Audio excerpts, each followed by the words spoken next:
دا الکلمة مبتدا ده، دا لفظ خبر ده. الکلمة مبتدا لفظ خبر ده. دا یاد ساتئ چې د مبتدا او د خبر په منځ کې مطابقت او موافقه یا به دواړه مذکري یا به دواړه مؤنثي. خدا خبره ښه نه ده چې په مبتدا او خبر کې یو مذکر او بل مؤنث وي، ځکه چې د مبتدا او خبر په منځ کې اتحادی په خارج کې موافقه شرط ده. دلته الکلمة مبتدا ده، لفظ خبر ده، موافقه نه ده راغلی، ځکه چې الکلمة مؤنث ده، لفظ مذکر ده، نو موافقه نه ده راغلی، او د مبتدا او د خبر په منځ کې موافقه شرط ده. دا یو سوال دی.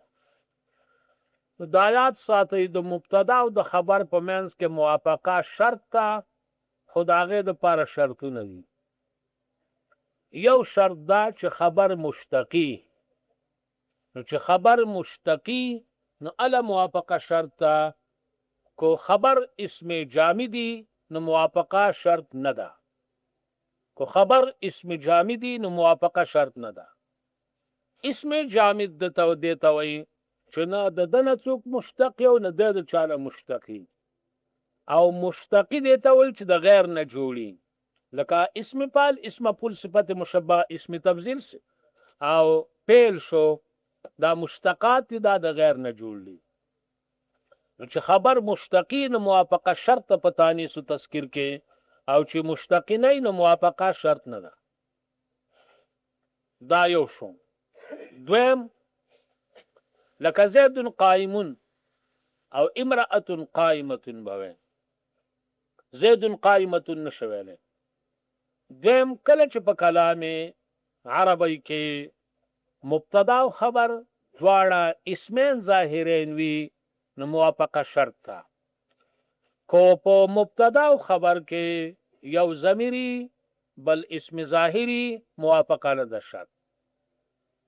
وهي اسم و فعل و حرف، رستو را روان دی.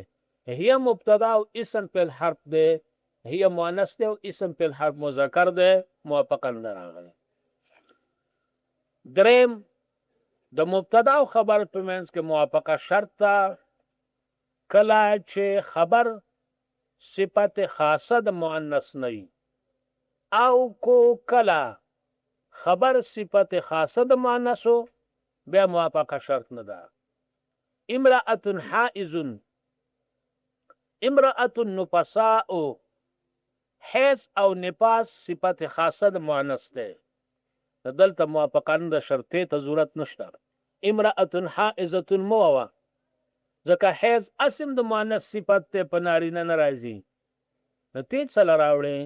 کله چې خبر صفت خاصه د مؤنث وي بیا موافقه د مبتدا او خبر کې شرط نه ده، ته مه راوړه دلته. څلورم، کله چې خبر وزن فعول په معنا د فاعلي نو موافقه شرط نه ده. خبر وزن فعولی خو په معنا د فاعلي، موافقه شرط نه ده. رجل صبور، امرأة صبور، صبور په معنا د صابر ده، وزن فعول په معنا د فاعل ده، موافقه شرط نه ده.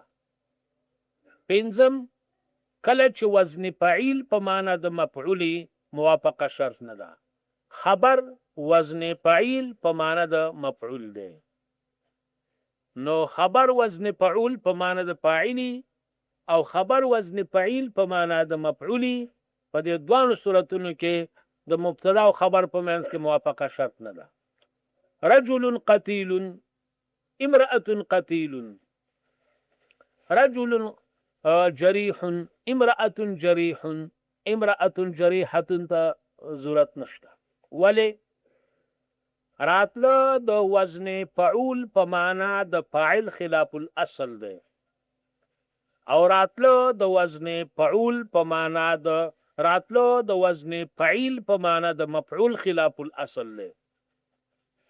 نو چې دا خلاف الاصل دی وکړه نو دا بل خلاف الاصل هم وکا چې عدم فرق دی په مابین د مذکر او مؤنث کې چې دا خلاف الاصل دی وکړو رجل صبور امرأة صبور رجل جریح امرأة جریح صبور په معنی د صابر او جریح په معنی د مجروح وزن پیل په معنی مفعول نو دا خلاف الاصل دی چې دا دی وکړه نو دا بل خلاف الاصل هم وکا چې عدم فرق دی په مابین د مذکر او مؤنث کې او وزن فعول چې کله په معنی د مفعولی نو دا اصل دی بیا به موافقه شرطي او وزن فاعل چې په معنی د فاعلی دا اصل دی بیا موافقه شرطه پنځه شو شپږم کله چې په کلام عربی کې خبر اسم تبذیل مستعمل پمینی خبر اسم تبذیل مستعمل پمینی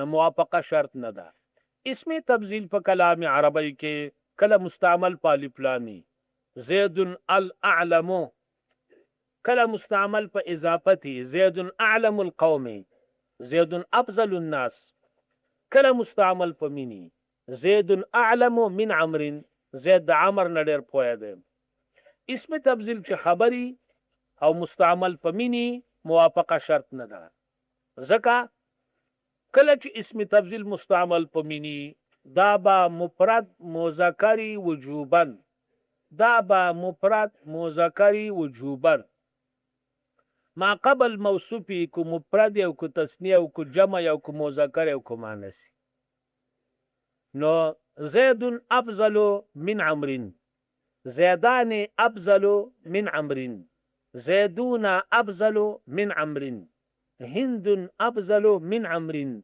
هندان افضل من عمرو هندات افضل من عمرو فکارو چې د هندي سے فضلا ویلې لیکن افضل وي اسم تبذیل چې مستعمل پمینی دا به مفرد مذکر وجوبا ما قبل موصوف او مبتدای کو مذکر او کو مؤنث ولی زکا دا من د وجه د شدت اتصال نه کل جز د اسم تبذیل دی نو چې کل جز د اسم تبذیل دی نو اسم تبذیل سره د مینا اسم تبذیل سره د مینا دا کل کلمت الواحده ده نو کوست په اسم تبذیل کې علامه د تثنیه او جمع او د تانیث راوړي نو علامه په منځ کې راړي او اجرا د علامو په منځ کې ناجایز ده ستال علاقه لا سرمری لیکي زیرا کې اجرا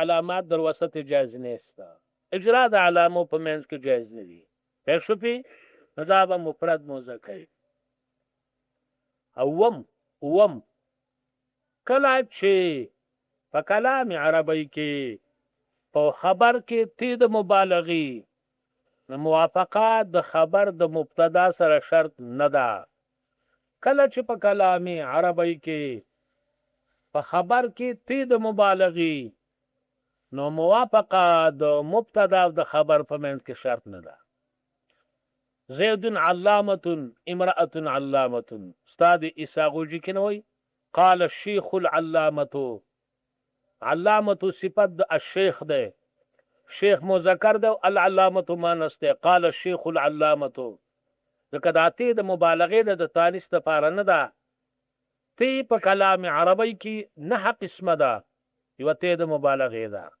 ځینې زاده کافیه ګوره ځینې زاده کافیه تی د مبالغې مرضی نو امرأة علامة رجل علامة زید علامة دا تی د مبالغې ده تی د تانیث نه ده د مبالغې خپل تعریف دا ده دعوه کول دي د زیادت او د صفت نفس الامری په چا کې دعوه کول دي د زیادت او د صفت نفس الامری په چا کې یا د نقصان د صفت نفس الامری په چا کې ته دعوه وکړې چې دا صفت په نفس الامر کې په ده کې دومره ده یو سړی ستا ملګری دی لکه وړوکی ملا دی تیز اسمان سر جوړی چې دومره دی او دومره دی دا مبالغه پې زیادت شوه ستا و سورانه ده کلوی مولا دی خو ستا و سورانه ده نو ته وایې په هیڅ څه نه پوهېږي په حرف مام نه پوهېږي ام محض دی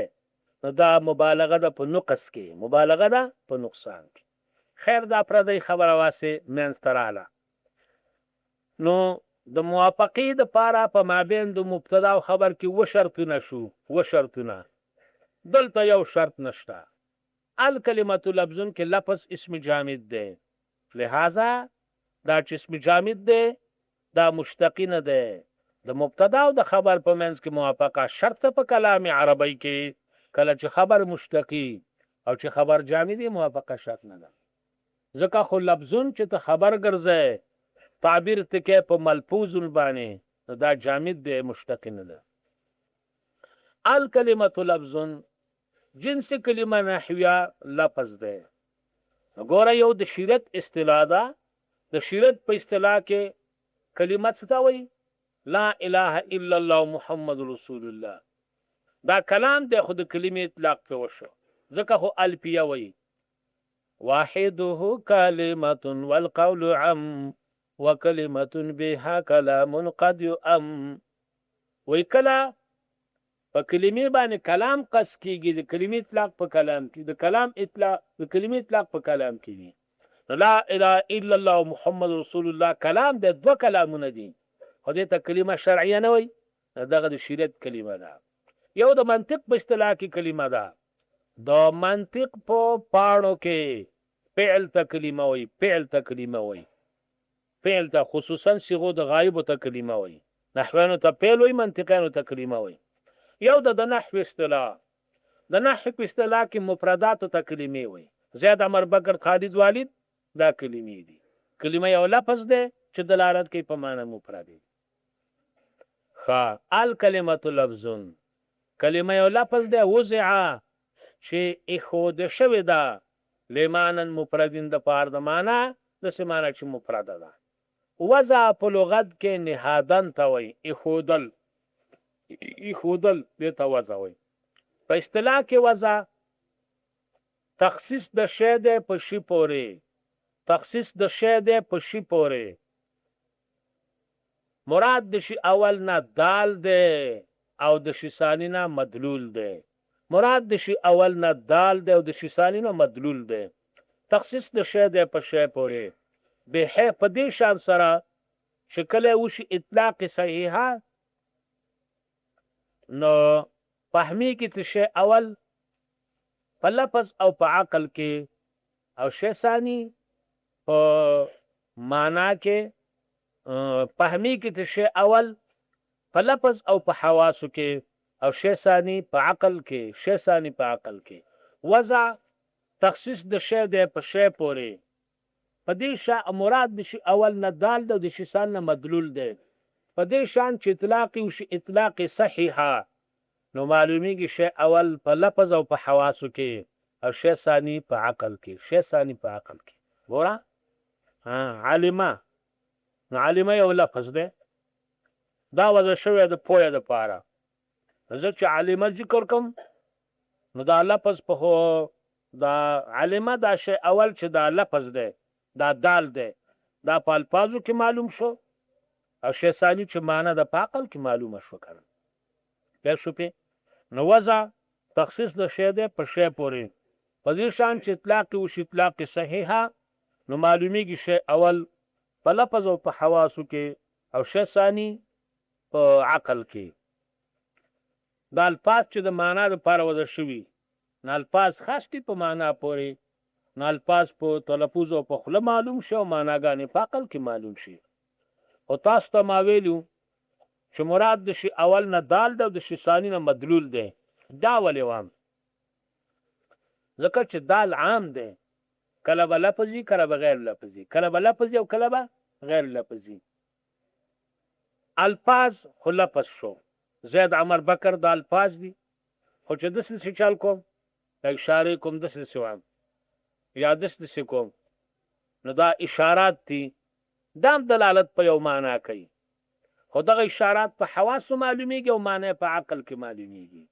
نو تخصیص به کله تخصیص د شی دی په شی پورې. مراد د شي اول نه دال دی او د شي ثانی نه مدلول دی. دال به کله لفظي او کله به غیر لفظي.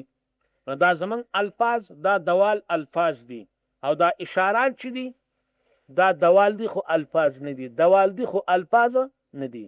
نو دال عام دی، کله به لفظي کله به غیر لفظي. وضع تخصیص د شی دی په شی پورې، په دې شان چې اطلاق وشي اطلاق صحیحه، نو معلومیږي چې شی اول په ملفوظاتو کې او په حواسو کې او شی ثاني په عقل کې. داسې مې ویل چې اطلاق وشي اطلاق صحیحه، دا هم ځکه وویله چې دلته یو سوال دا چې حروفو ته کلمې مه وایه، حروفو ته کلمې مه وایه، ځکه ته وایې چې وضع تخصیص د شی دی په شی پورې، چې شی اول ذکر شي شی ثاني ته معلومیږي. نو حرف خو په غیر د انضمام د کلمې نه دلالت په معنا نه کوي، حرف خو په غیر د انضمام د کلمې نه دلالت په معنا نه کوي. حرف چې ذکر کې خو چې هغه بله کلمو سره نه یو ځای دلالت په معنا نه کوي. د مین معنا ده شروع کول د یو خاص ځای نه، شروع کول د یو خاص ځای نه. مین به په دې اله دلالت کوي چې خاص ځای ورسره ذکري، او چې خاص ځای ورسره نه ذکر مین دلالت نه کوي. لکه سرتو من البصرة الى الکوفه، بصره ذکر کې نو د مین معنا شوه ابتدا، مین معنا د ابتدا خاصه، نو مین به په ابتدا خاصه اله دلالت کوي چې خاص ځای ورسره ذکري، چې خاصونه به خو نه کوي. نو حروف خو دلالت په معنا کوي خو انضمام د کلمې، نو بیا حروفو ته کلمات مه وایه، ځکه په کلمه کې وضع راله، او وضع څه ته وایي؟ تخصیص د شی دی په شی پورې، چې دا شی ذکر کې شی ثاني ته معلومیږي. نو حروف خو چې ذکر کې معنا ته نه معلومیږي، د څو پورې چې انضمام د بلې کلمې وسه نه وي شوی. په سوال پې نه شوی راته ښکاري. وضع ته وایي تخصیص د شی دی په شی پورې، چې شی اول ذکر شي نو شی ثاني ته نه معلومیږي. نو حروف خو چې ذکر شي معنی ته نه معلومیږي د څو پورې چې انضمام د کلمې نه شوی، لہذا حروف اوواته د کلمې نه. جواب یو دا دی، یو جواب چې مراد د اطلاق نه اطلاق صحیحه وام، چې وضع تخصیص د شی دی په شی پورې، په دې شان سره چې اطلاق وشي اطلاق صحیحه، په دې شان چې اطلاق وشي اطلاق صحیحه. او په حروفو کې اطلاق صحیحه سره د انضمام د کلمې نه، بغیر د انضمام د کلمې نه نه. په حروفو کې اطلاق صحیحه سره د انضمام د کلمې نه، بغیر د انضمام د کلمې نه نه. دویم جواب، دا جواب عام نحاتو کړی. دویم جواب شرجامۍ ملا کړی، چې مراد د وزن هغه وزن ده چې عرب په خپل محاورو کې مستعملوي، مراد د وزن هغه وزن ده چې عرب په خپل محاورو کې مستعملوي. او عرب حروف چې مستعملوي نو په غیر د انضمام د کلمې نه مستعملوي. عرب حروف چې مستعملوي نو په غیر د انضمام د کلمې نه مستعملوي. انضمام د کلمې اوسه معتبروي. په هر تعریف کې جنس او فصلي، لفظ جنسو هر چاله ورغی، وضع چې ویله نو محملات دي واته. محمل هغه الفاظو ته وایي چې معنا وله نه وي، وضعی چې اوه نو محملات ته نه واته. ښه پوه شو په خبره؟ فکرم شو. خو دا یوه قاعده یاد ساتئ چې زمانه د افعالو په تعریفاتو کې منسلخه ده، زمانه د افعالو په تعریفاتو کې منسلخه ده. انسلاخ لرې کېدو ته وایي. څه معنی ده؟ فعل چې په تعریف کې راغلی د زمانې لحاظ به نه کوي، فعل چې په تعریف کې راغلی د زمانې لحاظ به نه کوي. دلته وضعه ماضي ده. ستاسو سامبټی به اعتراض کوي چې د دې نه خو دا معلومه شو چې دا تعریف د کلمې په ماضي کې شو، نو چې دی په ماضي کې شو نو اوس بیا کوم تعریف کې او په مستقبله کې بیا کوم تعریف کې؟ جواب یې دا دی چې زمانه د افعالو په تعریفاتو کې مراد نه ده، منسلخه ده باندې مراد نه ده. فعل چې په تعریف کې راشي زمانې لحاظ به نه کوي، ځکه که ته د زمانې لحاظ کې به بېله د تعریفات ته کښېنې بل کار به دې نه وي. نو پوه شوې؟ زمانه د افعالو په تعریفاتو کې منسلخه ده. خلاصه شو. ښه.